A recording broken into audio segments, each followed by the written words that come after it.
ఆంధ్రప్రదేశ్ మంత్రి లోకేష్ గారు బంకచర్ల మీద మేమేదో వరద నీళ్ళు తీసుకుపోతుంటే ఎందుకు ప్రాంతీయ తత్వాన్ని రెచ్చగొట్టమని అడుగుతా ఉన్నాను. నేను అడుగుతా ఉన్నా, నికర జలాలు, మిగులు జలాలు, వరద జలాల గురించి కొంత ముందు తెలుసుకోండి. తెలంగాణకు ఆనాడు ఉమ్మడి రాష్ట్రంలో ఉన్నటువంటి నీటి లభ్యత దృష్ట్యా 968 టీఎంసీలు తెలంగాణకు, 531 టీఎంసీ ఆంధ్రప్రదేశ్కి ఇచ్చిన తర్వాత ఆ నికర జలాల మీదుగా మిగులు జలాలతో తీసుకున్న తర్వాత వరద జలాల గురించి ఆలోచించాలి. వరద జలాల లభ్యత, ఈ ప్రాజెక్టులన్నీ పైన ఉండబడేటువంటి ప్రాజెక్టులు, ఆ నీటి వినియోగం పూర్తి అయిన తర్వాత వరద జలాల లెక్కకు వస్తుంది. అది తెలియకుండా ప్రజలను మభ్యపెట్టి ఆంధ్రప్రదేశ్ ప్రజలను మోసం చేసే విధంగా ప్రయత్నం జరుగుతున్నటువంటి పరిస్థితి ఇది.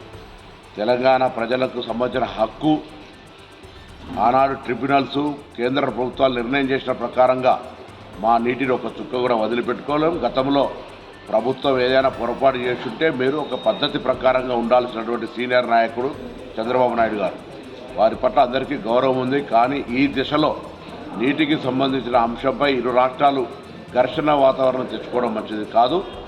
మా ప్రాజెక్టులు ఏదైతే గోదావరి మీ ప్రాజెక్టు పైన ఉన్నటువంటి పైన నీళ్లకు సంబంధించిన మా లభ్యత, నికర జలాల లభ్యత, మిగులు జలాల లభ్యత ఉపయోగించుకున్న తర్వాత వరద జలాలు సముద్రంలో కలవాలని ఎవరు కోరుకోం. సముద్రంలో కలిసే నీళ్లు మీరు వాడుకుంటే మాకు అభ్యంతరం లేదు.